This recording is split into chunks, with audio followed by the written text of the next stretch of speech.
Jadi di dalam pendidikan itu punya simbol. Nah, simbol pendidikan itu berupa teratai, karena teratai ini tumbuh dari tempat yang berlumpur. Akarnya sampai ke lumpur, akarnya hidup di lumpur, tapi menghasilkan bunga yang indah.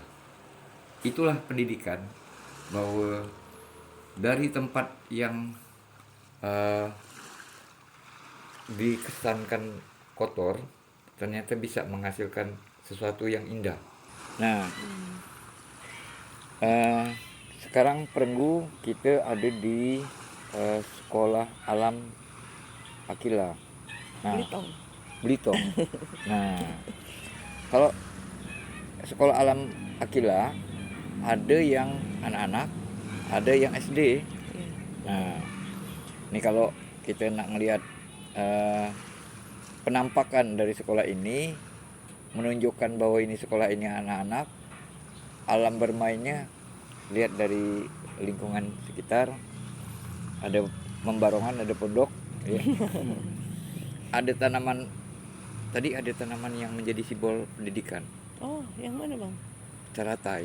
Oh, Nah, iya ke baru tahu lotus. malah. Karena lotus ini Oh. hidup di tempat yang lumpur. Jadi pergumulan dunia pendidikan itu adalah pergumulan dari karakter-karakter yang belum tercerahkan. Tapi ketika dia mengakar, dia menciptakan bunga yang lumayan bagus. Yang bagus. Nah, itu lotus, teratai atau padma ini dijadikan simbol pendidikan. Ada juga simbol pendidikan itu dari burung hantu. Itu biasa dipakai Ikatan Keluarga Pelajar Belitung. Oh iya, KPB. KPB. Iya, Ya. iya, iya. Karena burung hantu ini dapat melihat sesuatu yang terang di antara kegelapan. Nah, dunia pendidikan ya semacam itu. Jadi kalau orang yang tidak memahami anak-anak, dia merasa gelap, bahwa menganggap anak-anak itu bengal, atau menganggap anak-anak ini cuek gitu ya. Jadi harus ditemukan orang yang seperti teratai yang bisa menumbuhkan sesuatu yang dari tempat berlumpur menjadi tempat yang indah. Nah, kebenaran kita ini ketemu kan Bu Novita. Beliau ini dulu nggak tahu tahun berapa ya Bu, Kenapa ya? ada di di Zooming, itu di Daulat jadi guru berprestasi gitu. Tahun kemarin Pak, 2021. 2021. Nah, dari tempat yang di tepi pantai, bakau ada bau lumpur kan. Ini Tanjung Pendam ini, di lokasi Tanjung Pendam ini ternyata ada upaya yang dinilai dari orang bahwa ini merupakan guru prestasi. Dan hari ini hari guru nasional. Nah, kita mencoba gimana proses dari tadi, sesuatu yang gelap disimbolkan dari kakak tua, atau sesuatu yang berlumpur itu menghasilkan warna yang indah. Gimana semerbak kembang lotus ini bisa tercium dari orang pusat gitu. Ceritanya Ya, apa gitu. jadi prosesnya gini Bang. Waktu itu kan memang namanya apresiasi GTK Pak ya. Jadi setiap tahun memang GTK tuh guru dan tenaga kependidikan. Guru dan tenaga pendidikan dapat apresiasi setiap tahun dari Kementerian Pendidikan, Kemdikbudristek setiap tahun. Nah, tahun lalu kami coba ikut. Yang diangkat saat itu adalah Trisentra Pendidikan itu falsafah Ki Hajar Dewantoro. Jadi Trisentra Pendidikan itu bahwa pendidikan itu tidak hanya melibatkan sekolah saja, tapi keluarga, sekolah, dan masyarakat. Nah, jadi program-program yang ada di Sekolah Alam Akila Belitung ini kan memang selalu melibatkan ketiga elemen itu. Iya, iya. Iya, keluarga selalu dilibatkan, orang tua banyak terlibat dalam kegiatan sekolah. Keduanya masyarakat juga. Masyarakat itu sering kami adakan kegiatan-kegiatan yang menjadikan masyarakat itu sebagai mentor. Karena saat itu kan 2020, 2021 kan memang sedang COVID. Nah, sementara kita untuk menghindari learning loss itu gimana caranya? Nah, memang temanya saat itu untuk menghindari untuk mengatasi learning loss karena COVID, pandemi COVID. Jadi yang kami angkat waktu itu itulah melibatkan masyarakat dalam pendidikan. Jadi karena kita tidak bisa belajar dalam kelas, ya kita belajar di luar kelas gitu. Macam kita kan di tepi pantai, berarti anak-anak kita ajak ke pantai misalnya, kita ajak mukat, ngeremis, nyungkor itu melibatkan nelayan setempat sebagai mentor. Gitu. Kita ke kebun sayur, kita melibatkan pemilik kebun sayur sebagai mentor, termasuk Pak Fitro kami undang sebagai budayawan yang membangkitkan kembali bagaimana pola pengasuhan orang tua zaman dulu kan. Nah, itu juga bagian dari melibatkan masyarakat dalam pendidikan. Nah, itulah yang kami angkat, makanya video Pak Fitro juga kami masuk kayak juga waktu itu kan ya. Nah, ini tidak apa kan? Enggak. Nah, jadi itulah yang diangkat. Saat itu Pak agak terkejut ngapa masuk karena istilahnya sekolah baru, kami kan baru tahun kedua waktu itu baru sampai kelas 2 kan. Tapi ternyata mungkin ada sisi yang di sekolah lain belum ada mungkin. Yang lain tuh mungkin banyak yang mengangkat yang bagus-bagusnya gitu. Sementara kami nih yang kampung-kampungnya gitu yang kami angkat kan, mungkin itu sisi bedanya mungkin. Jadi prosesnya itu yang beda gitu. Iya, mungkin. Jadi saat itu ternyata peserta itu udah sedikit juga Bang, hampir 2000 peserta. Seluruh Indonesia. Dan terpilih menjadi 100 besar, terus 20 besar itu untuk kategori kepala SD inspiratif. 20 besar nasional, alhamdulillah. 20 besar. Itu jadi penghiburan benar lah bagi kami, karena sekolah kami ini sekolah baru dan banyak yang belum tahu gitu. jadi kayak hiburan benar lah waktu itu, alhamdulillah. Salah satunya berkat Bang Fitro juga waktu itu. Gitu. Ada ikut dalam proses itu ya. Iya, benar. Nah, tadi ada Trisentra Pendidikan. Trisentra Pendidikan sebenarnya ada pengulangan dari pesan-pesan Ki Hajar Dewantoro terhadap 20 orang ini untuk dicamkan atau untuk dijadikan bekal setelah balik ke daerah. Iya, betul Bang. Jadi Trisentra Pendidikan itu salah satu falsafah Ki Hajar Dewantoro.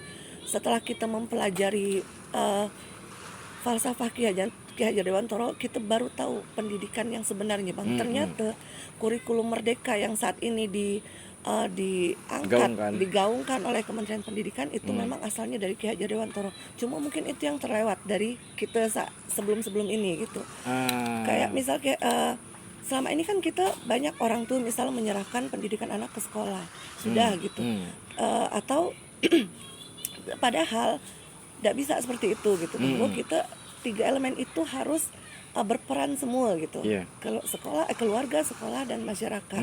Banyak sekolah yang sudah melibatkan orang tua dalam pendidikannya, tapi yang melibatkan masyarakat belum banyak Bang ternyata.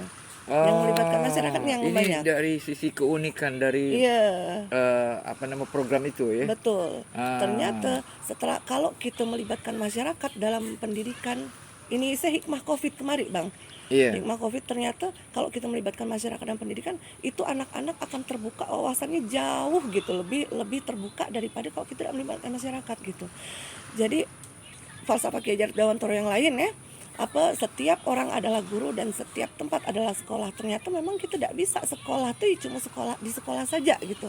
Ternyata kalau kita keluar ke dunia luar gitu, disitulah pembelajaran yang sesungguhnya gitu Bang. Ternyata taman siswa itu bukan identik dengan gedung fisik sekolah gitu kan, tapi adalah lingkungan masyarakat, lingkungan dalam keluarga. Betul. Nah ini yang dari Ki Hajar Dewantara yang kadang-kadang kita lupakan, kita peringatkan, peringati bahwa benar ini Hari Pendidikan Nasional, benar ini lambang Tut Wuri Handayani, tapi esensi dari Tut Wuri Handayani itu kadang-kadang kita lupa gitu, terabaikan sehingga Betul. terminologi sekolah merdeka kurikulum merdeka ternyata hanya istilah aja, bukan substansi tapi terminologi gitu. Nah ini suatu yang menarik dari Sentra Pendidikan, keluarga, sekolah dan masyarakat.